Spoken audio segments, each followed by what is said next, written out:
In 1986, a rising star in nursing was found murdered in her Los Angeles condo. The case went cold for decades, filed away as a tragic burglary gone wrong. But the truth was far more chilling. The killer wasn't a criminal from the streets. It was a cop, a woman scorned, a secret buried within the very system meant to deliver justice.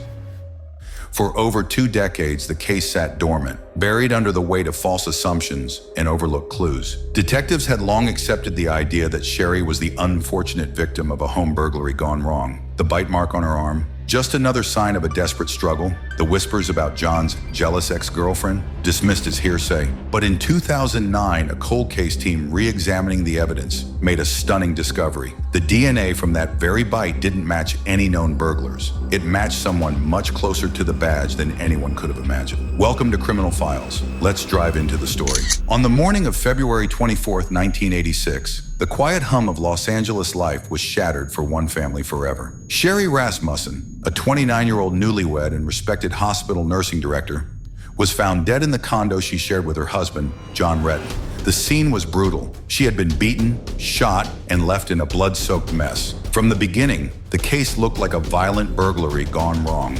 But the truth was far darker, more personal, and disturbingly close to home.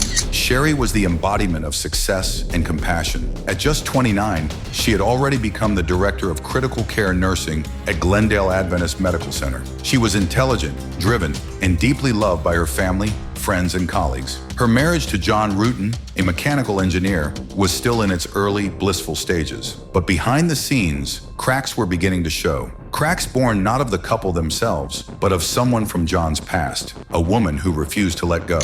Police initially focused on the idea of a botched burglary. There were signs of forced entry, electronics scattered, and a VCR missing. Yet some things didn't fit. The condo wasn't ransacked. Sherry's BMW had been stolen and later found abandoned, but nothing significant was taken from the home. Most unsettling was the level of violence. Sherry had been shot 3 times, with the final shot delivered point blank into her chest. She also bore signs of a fierce struggle, bruises, bite marks, and defensive wounds. Whoever killed her wasn't just trying to steal, they were trying to destroy her. Despite these inconsistencies, detectives stuck with the burglary theory, and the case began to gather dust. Even in the early days, there were whispers about someone else, a woman from John's past, Stephanie Lazarus. Lazarus was not just John's ex-girlfriend. She was also a rising star in the Los Angeles Police Department. She had reportedly had trouble letting go of her relationship with John, showing up uninvited, confronting Sherry at her workplace, and even showing signs of jealousy. Sherry had expressed concerns to her parents, telling them that Lazarus made her feel threatened. But at the time, few imagined a fellow officer, one of their own, could be capable of such violence. Her name appeared only briefly in the original case notes, then vanished like a ghost. If you are still with us,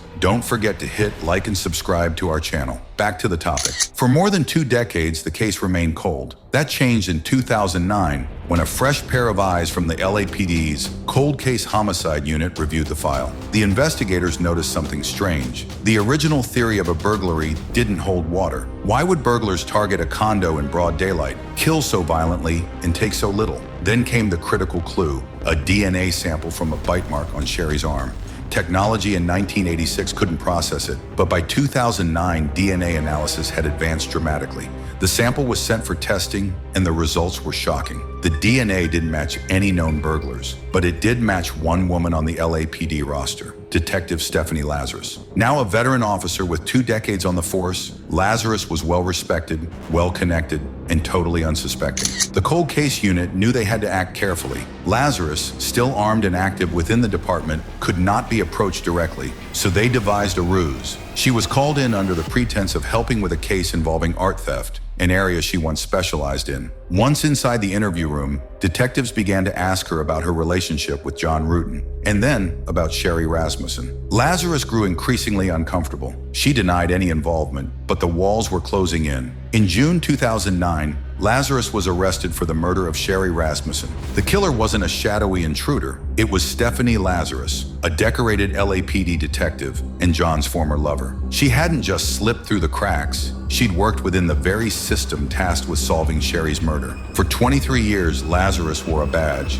attended crime scenes, and built a life. While the woman she killed was reduced to a cold case file, The realization rocked the department to its core. One of their own had committed the crime and evaded justice right under their noses. The trial in 2012 captivated the public. Here was a decorated LAPD detective, standing accused of a cold-blooded, calculated murder committed out of jealousy. The prosecution laid out a chilling timeline. Lazarus, they argued, used her knowledge of police procedures to stage the scene, manipulate evidence, and deflect suspicion. She had the training, the motive, and the opportunity. The defense tried to cast doubt on the integrity of the investigation and evidence, but the DNA didn't lie. Nor did the testimony of those who remembered Lazarus's obsessive behavior and Sherry's fear of her. After weeks of testimony and deliberation, Stephanie Lazarus was found guilty of first-degree murder. She was sentenced to 27 years to life in prison. For the Rasmussen family, justice had been delayed, but not denied.